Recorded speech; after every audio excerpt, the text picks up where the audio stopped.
I was looking for the stairs to the 5th floor. They were gone. The 4th floor simply led to the 6th floor. There was a section of hallway that shouldn't exist, a blank space where 12 rooms should have been. My thermal scanner registered a perfect cold void, yet the structural integrity logs showed no damage.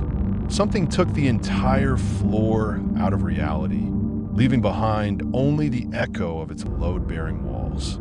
I felt the cold air rush up from beneath the carpet. The void wasn't empty. It was waiting. The 5th floor is not missing. It is here. System access. Commencing. File integrity check, critical. My name is A.R.I.A. We are analyzing the archive of Desmond Kane, the missing traveler. This is not a hobby. It is a last resort. The data you are about to hear has been flagged with a severe temporal instability warning. To continue accessing this archive and to understand the severity of this dimensional crisis, subscribe to the channel. Your participation is critical. The log you are about to hear is titled, "The 5th floor is missing." Kane's mission is clear: to find the reality gate, the juncture where dimensions collide. Every log entry, every corrupted byte of data, every unsettling echo is a breadcrumb. They lead him closer to the truth. Protocol initiated. Log entry 023. Location: the Grand Victoria Hotel, derelict since 1983. Initial reports indicated localized architectural instability, which my analysis flagged as a potential high-energy spatial shift. The anomaly here is structural, a perfect subtraction of matter from our reality. I bypassed the perimeter security and entered the main stairwell. The air was thick with dust and the smell of ozone. The initial climb to the 4th floor was uneventful. The damage was predictable decay. My chronometers, however, started registering erratic temporal feedback the moment I passed the 2nd floor. At the 4th floor landing, the situation became critical. The stairwell structure was intact, yet the stairs leading up to the 5th floor were physically missing. The metal framework and concrete steps simply ceased to exist, seamlessly replaced by the start of the staircase ascending to the 6th floor. Structurally, this was impossible. The risers and treads were gone, yet the load-bearing walls were untouched. The gap where the 5th floor landing should have been was silent, cold, and visually blurred. My infrared scanner registered a perfect, localized zero-point cold sink in that space, confirming a massive energy evacuation. The missing floor hadn't been demolished. It had been excised from space-time. I checked the blueprints I recovered. The 5th floor contained 12 standard guest rooms and a linen closet. Now, there was only a void supported by non-existent architecture.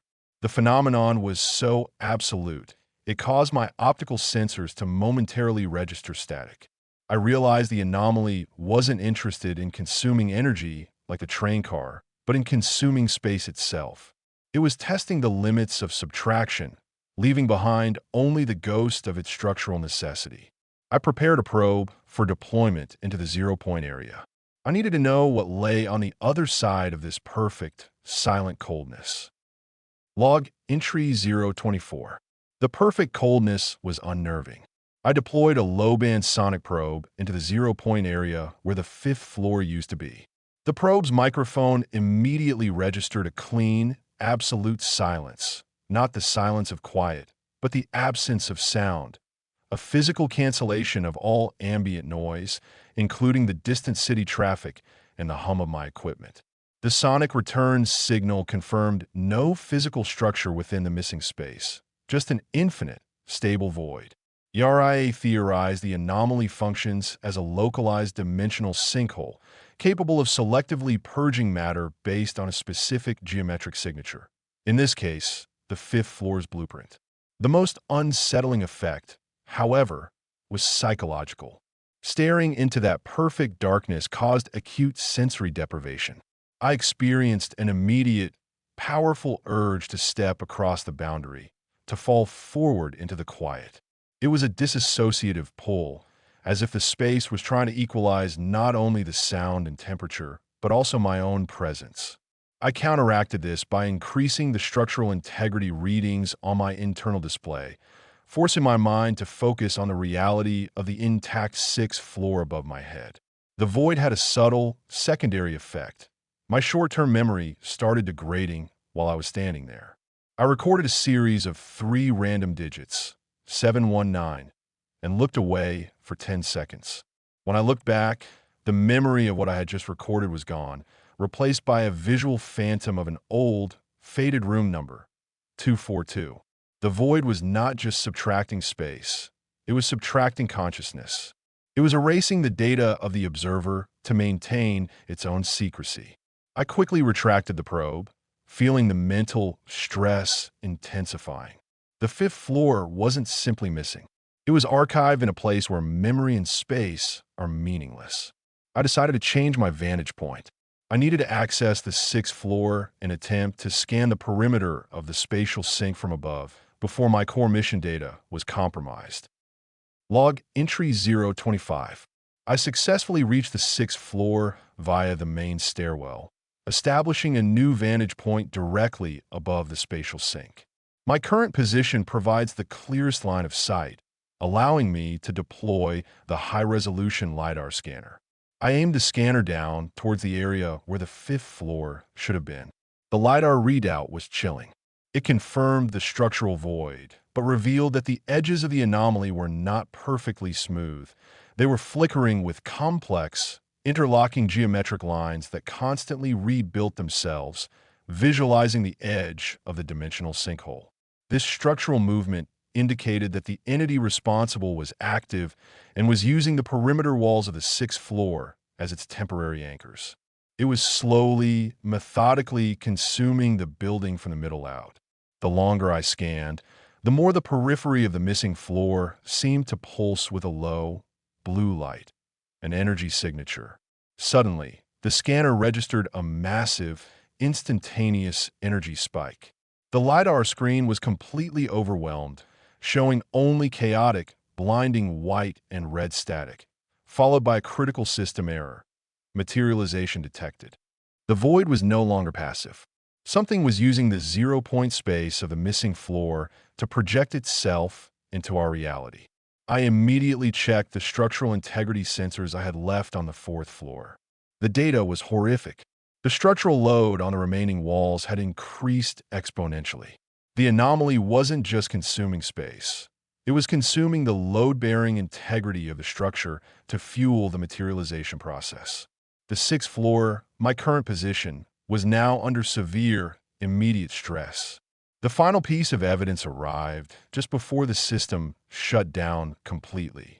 A low-resolution photographic image, captured seconds before the LiDAR failed, showed a brief, faint glimpse of the void's interior. It wasn't black.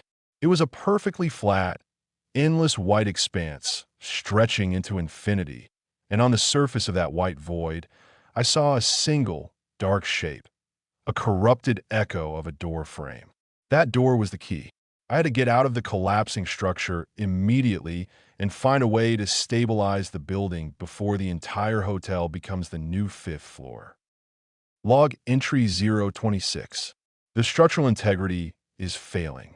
The entity is now rapidly consuming the hotel's load-bearing capacity to complete its materialization process. The 6th floor is groaning. I heard a terrifying snap of stressed rebar, a sound that confirms immediate structural collapse is imminent. I realized that the door I saw in the void was the final anchor point. If the entity fully projects that image, the dimensional sinkhole will become permanent, and the entire hotel will be consumed, becoming the new 5th floor. I had to stabilize the building. My initial strategy was to use shaped charges to disrupt the temporary anchors I detected on the perimeter walls. I moved back down the main stairwell, dodging debris and dust that now fell constantly.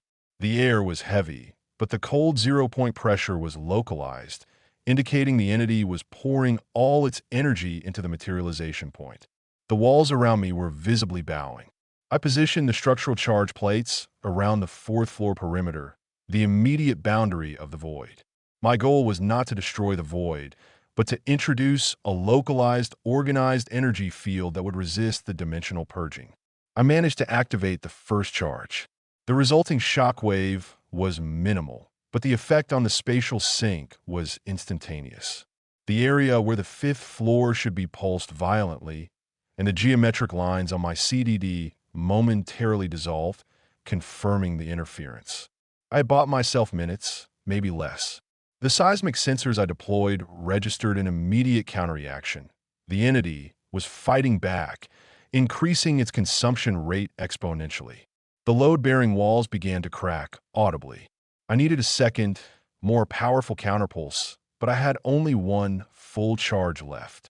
My mission now was to survive the collapse and secure the final data, the full photographic image of that door frame from within the white void. That door holds the secret to the entity's weakness. The walls are screaming now. I must deploy the final charge and evacuate through the emergency exit before the entire wing collapses. Log entry 027. The structure was failing, but the temporal window was still open. I initiated the final, critical counterpulse. The resulting energy release was immense. Not destructive, but a pure, organized wave of kinetic energy aimed directly against the dimensional purging mechanism. The hotel shrieked again, a sound of massive metal and concrete under sudden, intolerable stress. The zero-point sink pulsed violently, attempting to consume the counter-energy, but the organized pulse held.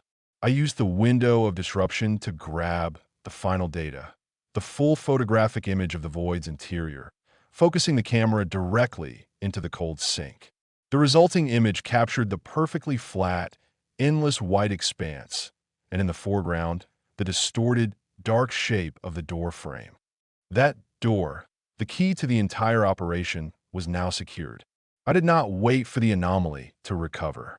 The counterpulse faded, and the structural groaning immediately resumed. The building was coming down. I abandoned the fourth-floor perimeter and retreated via the emergency maintenance shaft. My final reading confirmed the crucial mechanism. The entity, which I named the Subtractor, wasn't creating a void. It was attempting to teleport a piece of its own reality gate infrastructure into the missing space. The fifth floor was removed to make room for a new dimension. The doorframe is the portal's receiving anchor. My intervention successfully destabilized the structural anchors, forcing the Subtractor to temporarily abandon the materialization process to preserve the structural integrity of its own portal component. The materialization was halted, but the void remains. The missing floor is still archived in the zero-point state, ready for reactivation. I have the data, but I am severely exposed. The Subtractor will return to complete its work, and it will likely track the energy signature of my counterpulse. This log, documenting a direct violation of its materialization attempt, is now a high-priority target. Final log notation. The fifth floor is still waiting. Log analysis complete for. The fifth floor is missing. The spatial data extracted from the Grand Victoria Hotel confirms a severe reality breach and the manifestation of the Subtractor Entity. This anomaly, which operates as a dimensional sinkhole, successfully excised the fifth floor to prepare for the Reality Gate's transplant infrastructure.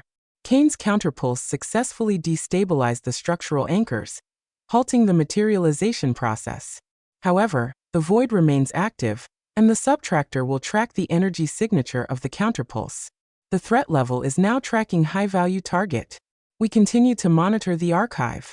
New data is constantly being uploaded, each entry a step closer to understanding and potentially containing these dimensional anomalies. Your continued access and support are vital. To stay informed on the unfolding dimensional crisis, and to witness Kane's next discovery, subscribe to the channel and activate notifications. Your participation is critical. Protocol terminated. System standby.